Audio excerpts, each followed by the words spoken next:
നമസ്കാരം. എന്താണ് CPM? ക്രിമിനലുകളുടെ ഒരു കൂട്ടം, അതാണ് CPM. Communist party of India Marxist എന്നായിരുന്നു ഇതിൻ്റെ ആദ്യത്തെ നിർവചനമെങ്കിൽ ഇപ്പോൾ അത് criminal party of India Marxist എന്നായി മാറിയിരിക്കുന്നു. അങ്ങനെ മാറ്റിയിരിക്കുന്നു ചിലരൊക്കെ എന്നുള്ളതാണ്. ഇതിലെ പ്രവർത്തകർക്കും നേതാക്കൾക്കുമൊക്കെ ഏതെങ്കിലും രീതിയിലുള്ള കേസുകളുണ്ടാകും. സ്വാഭാവികമായും രാഷ്ട്രീയക്കാർക്ക് സമരങ്ങളുമായി ബന്ധപ്പെട്ടുള്ള കേസുകളായിരിക്കും ഉണ്ടായിരിക്കുക. എന്നാൽ അതിൽ നിന്നൊക്കെ വ്യത്യസ്തമായി CPMകാർക്കുള്ളത് മറ്റു പല കേസുകളുമാണ്.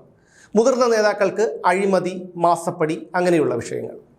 താഴേക്കിടയിലുള്ളവർക്ക് കൊള്ള, കൊല, ബലാത്സംഗം, ശിശുപീഡനം, സ്ത്രീപീഡനം, മോഷണം, പിടിച്ചുപറി, കഞ്ചാവ് കേസ്, MDMA, ഇങ്ങനെയുള്ള വിഷയങ്ങളാണ് താഴേക്കിടയിലുള്ള കമ്മികൾക്കുള്ളത്.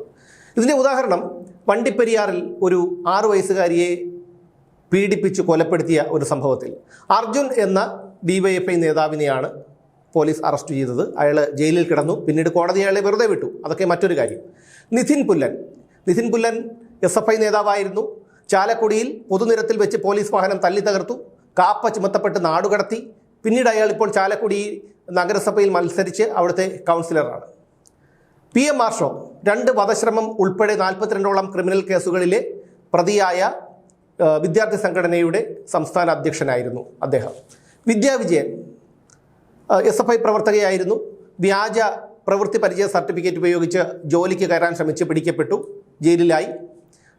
നിഖിൽ തോമസ് കായംകുളം MSM കോളേജിൽ വ്യാജ സർട്ടിഫിക്കറ്റ് ഉപയോഗിച്ച് ഉപരിപഠനത്തിന് ചേരാൻ ശ്രമിച്ചു, പുറത്തായി.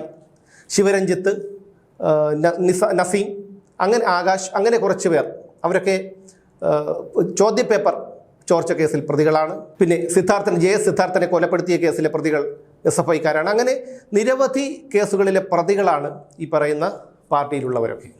അപ്പോൾ എന്ത് കുറ്റകൃത്യം ചെയ്യുന്നവരെയും പാർട്ടി സംരക്ഷിക്കുന്ന ഒരു നിലപാടാണ്. അതായത് കുറ്റകൃത്യങ്ങൾ ചെയ്യുന്നവരുടെ ഒരു അഭയ കേന്ദ്രമായി CPM മാറിയിരിക്കുന്നു. അത്തരക്കാരെ സംരക്ഷിച്ചാൽ മാത്രമേ പാർട്ടിക്ക് നിലനിൽപ്പുള്ളൂ എന്നുള്ള ഒരു കാര്യം നേതാക്കൾ മനസ്സിലാക്കിയിരിക്കുന്നു. കാരണം കമ്മ്യൂണിസത്തെയും ചെങ്കൊടിയെയും സ്നേഹിക്കുന്നവരൊക്കെ പാർട്ടി വിട്ടുപോയി. സുധാകരനെയും V കുഞ്ഞികൃഷ്ണനെയും ഐഷ പോറ്റിയെയും അതുപോലെ TK ഗോവിന്ദനെയും ഒക്കെ പോലെയുള്ളവർ പാർട്ടി വിട്ടുപോയി. ഇനിയുള്ളത് ഇതുപോലെയുള്ള ക്രിമിനലുകളുടെ ഒരു കൂട്ടമാണ്. ഇവിടെയാണ് G സുധാകരൻ കഴിഞ്ഞ ഏതാനും ദിവസങ്ങൾക്ക് മുമ്പ് പറഞ്ഞൊരു കാര്യം പ്രസക്തമാകുന്നത്. ആലപ്പുഴയിലെ CPM ക്രിമിനലുകളുടെ പിടിയിലാണ് എന്നുള്ളതാണ്. എന്ന് മാത്രമല്ല, സജി ചെറിയാനാണ് ഇതിന് നേതൃത്വം നൽകുന്നത് എന്നുകൂടി അദ്ദേഹം പറഞ്ഞു വെച്ചു. അതിനെ അർത്ഥവത്താക്കുന്ന, അല്ലെങ്കിൽ അത് ശരിയാണെന്ന് തെളിയിക്കുന്ന ഒരു സംഭവമാണ് ഇപ്പോൾ ആലപ്പുഴയിൽ നിന്ന് പുറത്തു വരുന്നത്. അവിടെ ഷാനവാസ് എന്ന ഒരു CPMകാരൻ, അയാൾ 2023 അയാളുടെ ഉടമസ്ഥതയിലുള്ള ലോറിയിൽ നിരോധിത ഉൽപ്പന്നങ്ങളായ പുകയില ഉൽപ്പന്നങ്ങൾ, അത് വലിയ തോതിലുണ്ടായിരുന്നു. അങ്ങനെ ഈ ലോറിയിൽ നിരോധിത പുകയില ഉൽപ്പന്നങ്ങളുമായി കരുനാഗപ്പള്ളിയിൽ വെച്ച് പോലീസ് പിടികൂടി. എന്നാൽ ഇയാൾ പറഞ്ഞത് ലോറി തൻ്റേതാണ്, പക്ഷേ താനത് വാടകയ്ക്ക് നൽകിയിരിക്കുകയായിരുന്നു എന്നൊക്കെ പറഞ്ഞ് അന്ന് കേസിൽ നിന്നൊക്കെ രക്ഷപ്പെട്ടു. അത് പിണറായി ഭരണമായതുകൊണ്ട് അന്ന് എന്തും നടക്കും, അതുകൊണ്ട് അയാളെ കേസിൽ നിന്ന് ഒഴിവാക്കി. അത് കഴിഞ്ഞതിന് ശേഷം ഇയാളെ പാർട്ടിയിൽ നിന്ന് പുറത്താക്കിയത് ഇയാൾക്ക് 2 ലോറികളുണ്ട്. ആ 2 ലോറികൾ ഉള്ളതിനല്ല, മറിച്ച് മൂന്നാമതൊരു ലോറി കൂടി വാങ്ങാൻ അദ്ദേഹം ഉദ്ദേശിച്ചിരുന്നു. അത് പാർട്ടിയെ അറിയിച്ചില്ല. അതിൻ്റെ പേരിലാണ് അയാളെ പുറത്താക്കിയത്. അനധികൃത സ്വത്ത് സമ്പാദനം ഉൾപ്പെടെ നിരവധി ആരോപണങ്ങൾ ഈ ഷാനവാസിനെതിരെ ഉണ്ടായിരുന്നു. അയാൾ ആലപ്പുഴ നഗരസഭയിൽ നിന്ന് മത്സരിച്ച് CPMൻ്റെ സ്ഥാനാർത്ഥിയായി മത്സരിച്ച് ജയിച്ചിരുന്ന ആളാണ്. ആ ഷാനവാസിനെ പാർട്ടിയിൽ നിന്ന് പുറത്താക്കി. പക്ഷേ ഈ കഴിഞ്ഞ ദിവസം കൂടിയ ആലപ്പുഴ ജില്ലാ സെക്രട്ടേറിയറ്റ് യോഗത്തിൽ അയാളെ പാർട്ടിയിലേക്ക് തിരിച്ചെടുത്തു എന്നുള്ളതാണ്. ഈ ജില്ലാ സെക്രട്ടേറിയറ്റിൽ അധ്യക്ഷത വഹിച്ചത് സജി ചെറിയാനാണ്. അവിടെയാണ് G സുധാകരൻ പറഞ്ഞത് ശരിയാണ്, ക്രിമിനലുകളെ കൈകാര്യം ചെയ്യുന്നത് അല്ലെങ്കിൽ ക്രിമിനലുകളുടെ ഒരു കൂട്ടമാണ് ഇപ്പോൾ ആലപ്പുഴ CPMലുള്ളത്, ഇതിനെ നിയന്ത്രിക്കുന്നത് സജി ചെറിയാനാണ് എന്ന് അടിവരയിട്ട് പറഞ്ഞതിനെ തെളിയിക്കുന്നതാണ് ഈ ഒരു ഷാനവാസിനെ തിരിച്ചെടുത്ത ഈ സംഭവം. ഷാനവാസിനെ തിരിച്ചെടുക്കണമെന്ന് തെരഞ്ഞെടുപ്പിന് മുമ്പ് തന്നെ പാർട്ടിക്കുള്ളിൽ ചർച്ചകൾ സജീവമായിരുന്നു. അതിനുള്ള നടപടികളൊക്കെ നടന്നു വന്നുകൊണ്ടിരിക്കുകയായിരുന്നു.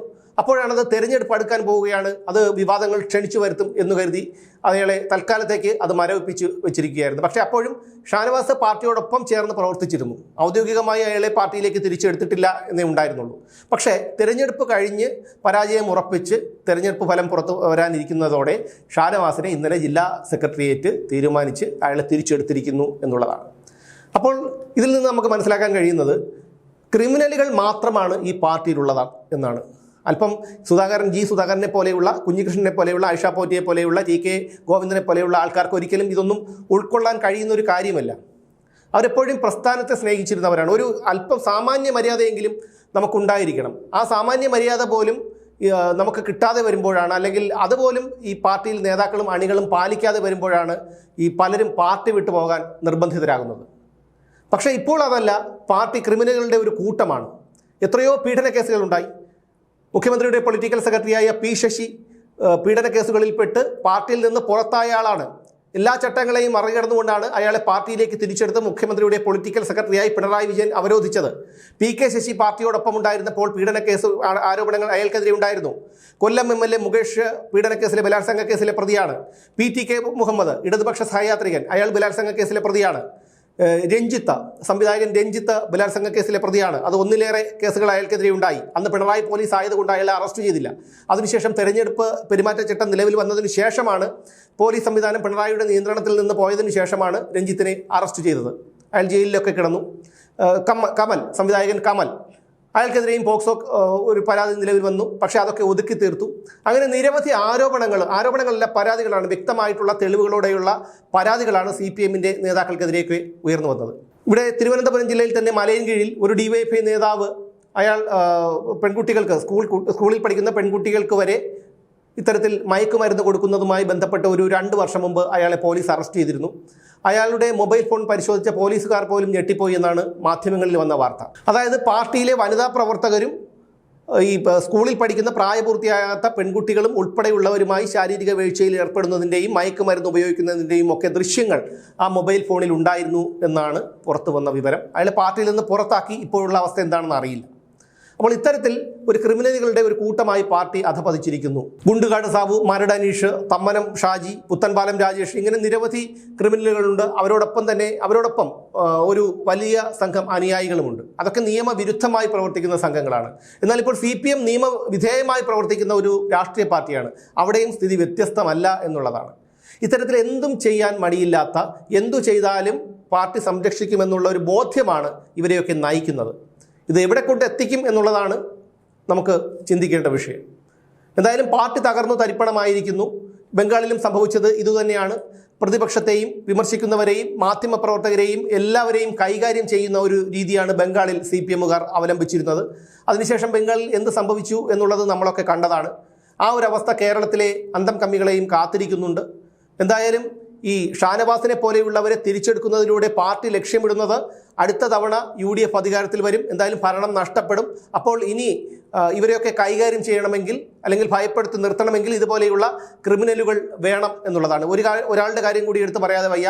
കളമശ്ശേരി ഏരിയ സെക്രട്ടറി ആയിരുന്ന സക്കീർ ഹുസൈൻ അനധികൃത സ്വത്ത് സമ്പാദന കേസിൽ അയാൾ പാർട്ടിയിൽ നിന്ന് പുറത്താക്കപ്പെട്ടയാളാണ്. വീണ്ടും അയാളെയും പാർട്ടിയിലേക്ക് തിരിച്ചെടുത്തു എന്നാണ് മനസ്സിലാക്കാൻ കഴിയുന്നത്. എന്തായാലും ഈ ഒരു പോക്ക് ശരിയായ രീതിയിലുള്ള പോക്കല്ല. അത് പാർട്ടിയെ നശിപ്പിക്കാനുള്ള ഒരു പോക്കാണ്. ക്രിമിനലുകളുടെ ഒരു സംഘമായി CPM അധപതിച്ചിരിക്കുന്നു. അവർക്കിനി ഒരു ഉയർത്തെഴുന്നേൽപ്പോ ഒരു പുനർചിന്തനമോ ഒന്നും സാധ്യമല്ലാത്ത രീതിയിലേക്ക് അവർ മാറിയിരിക്കുന്നു. ബംഗാളിൽ എന്താണോ പാർട്ടിക്ക് സംഭവിച്ചത് അതും കേരളത്തിലെ പാർട്ടിക്ക് ഉടൻ തന്നെ സംഭവിച്ചുകൊണ്ടിരിക്കുന്നു. അത് പരിവർത്തനം നടന്നുകൊണ്ടിരിക്കുന്നു. അതിപ്പോഴും ഈ CPMകാർ മനസ്സിലാക്കി തിരുത്തലിന് വിധേയമായി മുന്നോട്ട് പോകാൻ തയ്യാറാകുന്നില്ല എന്നുള്ളതാണ് ഏറ്റവും വിരോധാഭാസം. കാരണം അവരെ നയിക്കുന്നത് ഇത്തരത്തിൽ കയ്യൂക്കും ഭീഷണിയും ഒക്കെ കൊണ്ട് കാര്യം നേടാം എന്നുള്ള ഒരു രീതിയാണ്. ഒരു ഫാസിസ്റ്റ് ചിന്താഗതിയോടുകൂടിയാണ് അവരുടെ ഒരു മുന്നോട്ട് പോക്ക്. അവർക്ക് എന്തായാലും ഇനി എന്താണ് ഈ പാർട്ടിയെ കാത്തിരിക്കുന്നത് എന്ന് നമുക്ക് വരും ദിവസങ്ങളിൽ തന്നെ അറിയാൻ കഴിയും. മെയ് 4 കഴിയുന്നതോടുകൂടി CPMന്റെയും DYFIയുടെയും SFIയുടെയും ഒക്കെ അവസ്ഥ എന്തായി തീരുമെന്നാണ് നമുക്കിനി നോക്കി കാണാനുള്ളത്.